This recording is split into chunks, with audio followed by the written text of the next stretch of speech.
Johnny Depp is perhaps best remembered for playing Jack Sparrow in the Pirates of the Caribbean franchise, but did you know he wasn't the studio's first option? Back in 2003, Pirates of the Caribbean: The Curse of the Black Pearl was well received by critics and a huge box office success, and has been followed by 4 more films since.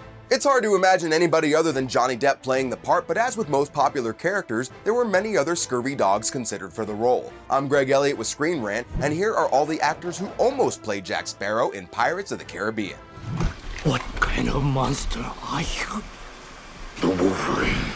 Well, Hugh Jackman was almost the monster known as Jack Sparrow. The film's writer and co-creator Stuart Beattie actually wrote the part with Jackman in mind, to the point where Sparrow's first name is a nod to Jackman's. But at the time, remember, this is the early 2000s and Hugh had only done a couple films at this point. Disney didn't think he was a big enough star to carry the film.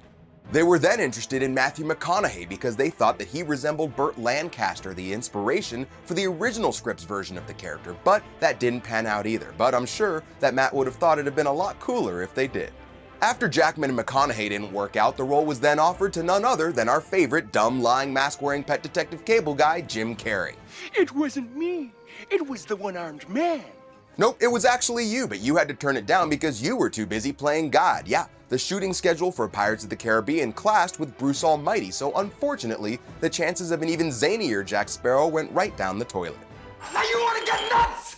Come on, let's get nuts. Well, you could have, Mike. Michael Keaton was also considered for the role, but instead of playing a sparrow, he later went on to play a vulture, so that's kind of close, right? They also thought about Christopher Walken, and I have to admit, Dead Man's Chest might have been even more interesting if there had been a gold watch inside it.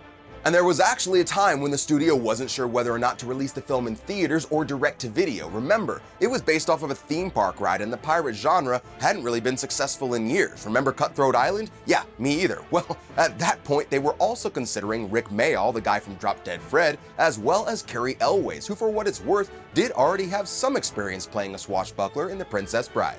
You see, no one would surrender to the Dread Pirate Wesley.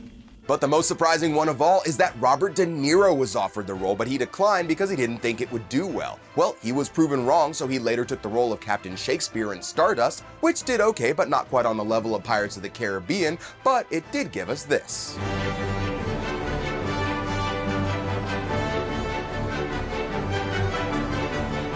Which finally brings us to Johnny Depp. At the time, he was coming off some more serious movies and was looking to do a family film, so when he heard that they were developing Pirates of the Caribbean in 2001, he visited the Walt Disney Studios, and the rest is history.